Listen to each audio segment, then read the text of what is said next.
Halo, salam sejahtera untuk kita semua. Kami dari kelompok 7 yang beranggotakan saya sendiri Adam Darmawan, Dia Prasya Utami, dan Sutisno. Kelompok 7 ini kita akan membahas tentang literasi media. Topik pembahasan yang pertama itu kita akan membahas definisi literasi media, kedua jenis-jenis literasi media, ketiga urgensi literasi media, dan keempat contoh literasi media. Definisi literasi media. Literasi media berasal dari bahasa Inggris media literasi. Media berarti tempat pertukaran pesan, dan literasi yang artinya melek atau memahami.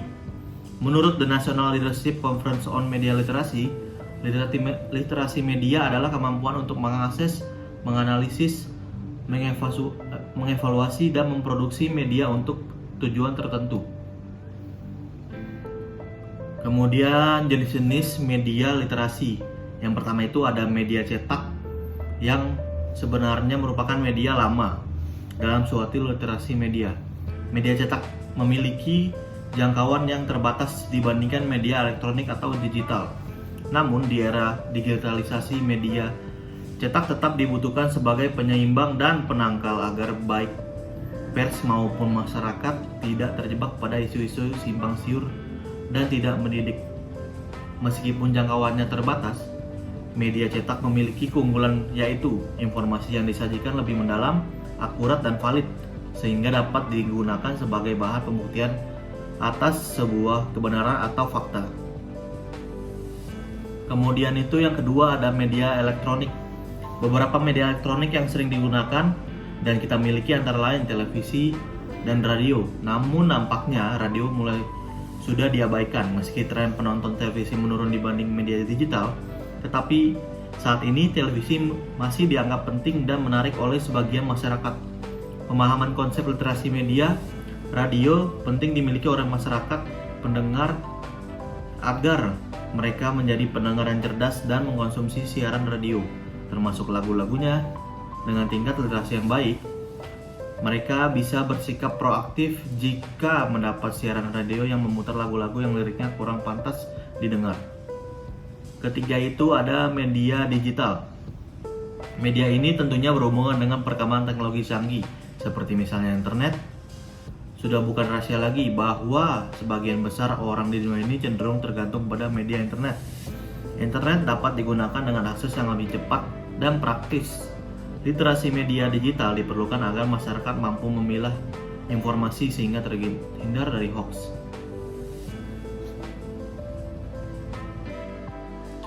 Jika rekan saya tadi Adam Darmawan telah menyampaikan tentang definisi maupun tentang jenis-jenis dari literasi media, sekarang mari yuk kita masuk ke pembahasan tentang urgensi literasi media.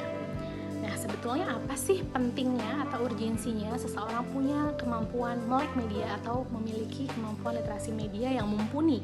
Nah, sebetulnya dengan adanya literasi media yang baik, masyarakat menjadi memiliki sikap kritis terhadap konten-konten yang disediakan oleh media massa, dan itu juga akan mempengaruhi kuantitas dan kualitas dari intelektual. Nah, yang berikutnya adalah dengan literasi media yang baik, maka sebetulnya itu akan memberikan panduan kepada masyarakat tentang bagaimana mengambil kontrol atas informasi yang disediakan oleh media. Jadi kita akan bisa membedakan antara dunia nyata dengan dunia yang dikonstruksi oleh media. Kemudian yang kedua, orang tersebut juga akan punya peta yang jelas untuk membantu menentukan arah dalam dunia media secara lebih baik. Dan yang ketiga adalah semakin baiknya literasi media seseorang, maka semakin mampu orang tersebut membangun hidup yang diinginkan, alih-alih dikuasai atau dikontrol oleh media sehingga sesuai dengan apa yang diinginkan oleh media. Nah, jadi kita menjadi lebih aware dan punya kesadaran serta kontrol atas diri kita sendiri.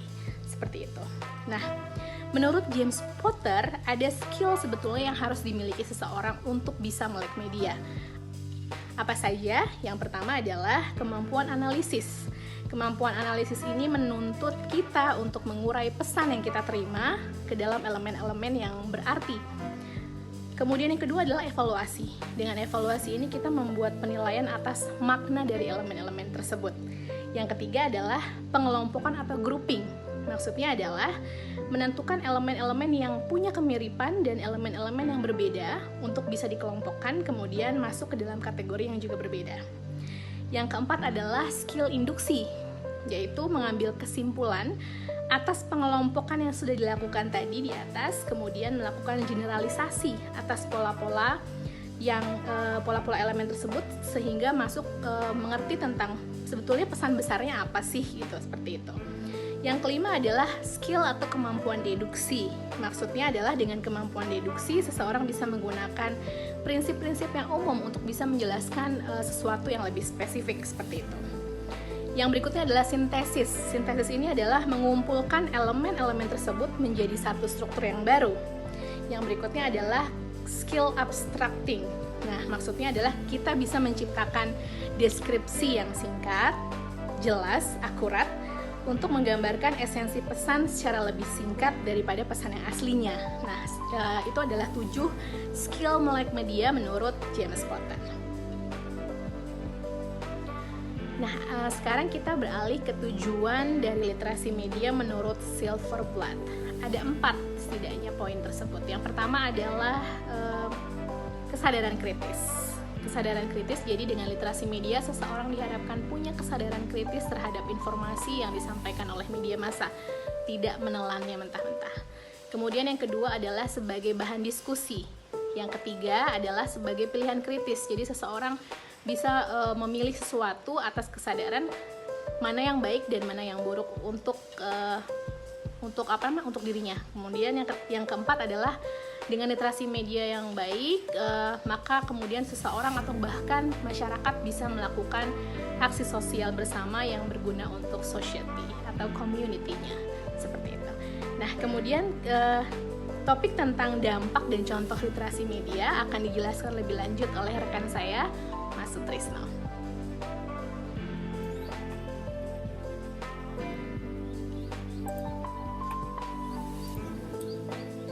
Terima kasih atas waktunya Mbak Tami. Mohon izin Bu Siska untuk melanjutkan slide ini sampai dengan penutup. Dalam hal ini, saya akan menjelaskan dampak dan contoh literasi media. Dan dalam kesempatan ini pula, saya akan menjelaskan dampak literasi media yang baik dari segala keterbukaan informasi saat ini. Tentunya ada dampak yang baik dan buruk, bahkan menjadi pelaku terhadap keterbukaan informasi itu sendiri. Di bawah ini adalah manfaat mempelajari literasi media.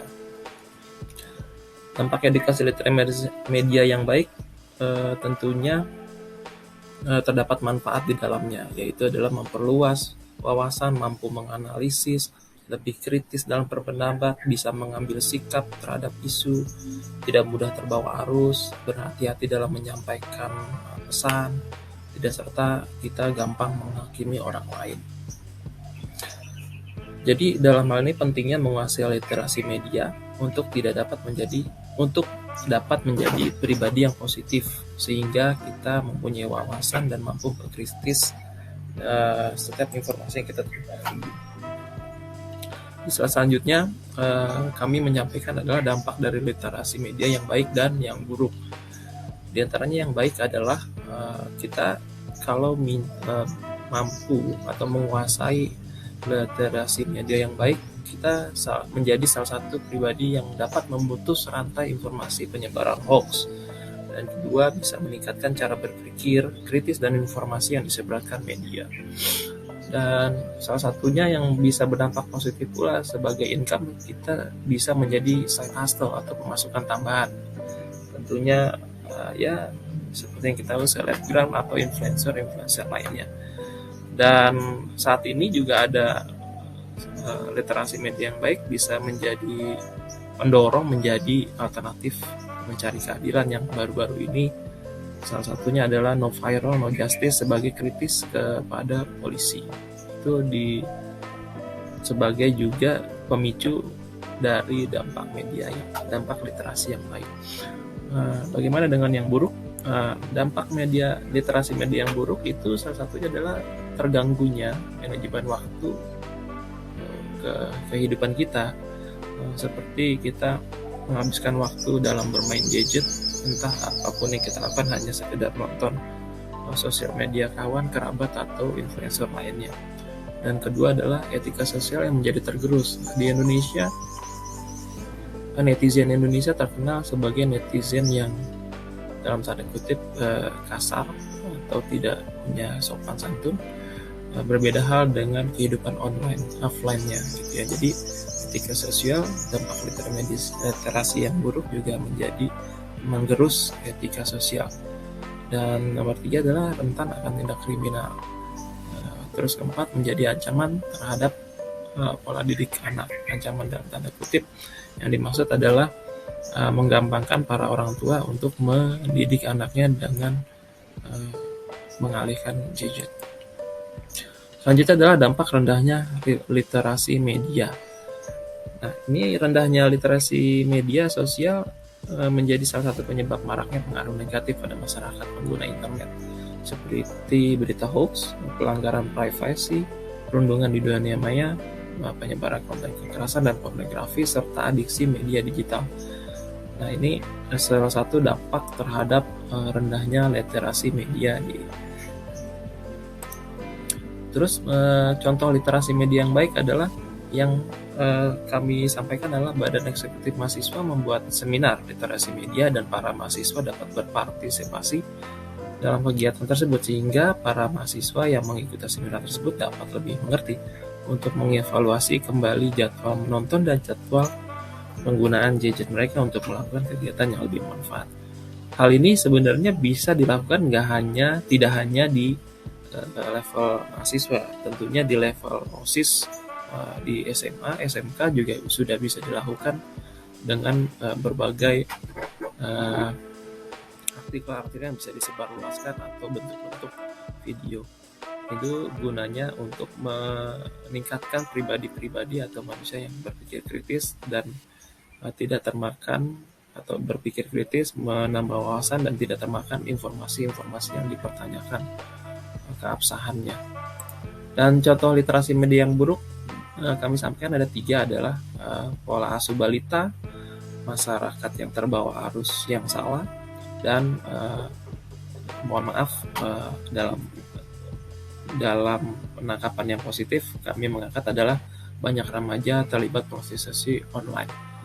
Yang pertama adalah pola asuh balita yang salah oleh sebagian kalangan orang tua dikarenakan kurangnya literasi media. Para orang tua muda ini seringkali mengandalkan gadget untuk media untuk menenangkan anak saat rewel atau saat susah diatur dan yang lain-lain. Hal ini menimbulkan ketergantungan gadget pada anak, sehingga ini pemanfaatan media yang buruk terhadap pola asuh anak. Di samping itu juga orang tuanya juga sering melakukan media yang melakukan literasi media yang buruk terhadap kesehariannya.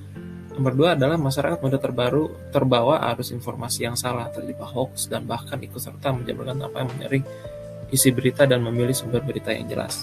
Hal ini sering terjadi di grup keluarga, sekolah, pertemanan, atau komunitas, dan isinya reshare atau berita hoax, yang sehingga berita hoax malah semakin viral.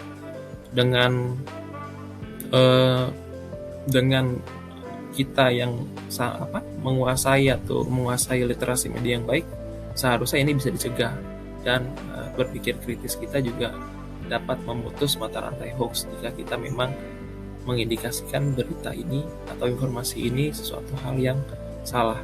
Dan nomor 3 adalah banyak remaja terlibat prostitusi online atau menjadi korban pelecehan seksual bermula dari chatting atau pertemanan lewat internet. Karena literasi media yang buruk, mereka mudah memberikan data pribadi, foto pribadi tanpa sadar telah merugikan diri sendiri. Ini juga sama hal dengan 2 contoh lainnya. Kalau kita atau remaja yang terlibat prostitusi online atau menjadi korban itu dapat memahami literasi media yang dengan baik, maka kita tidak menjadi, atau banyak orang tidak menjadi sebagai korban atau pelaku contoh ini.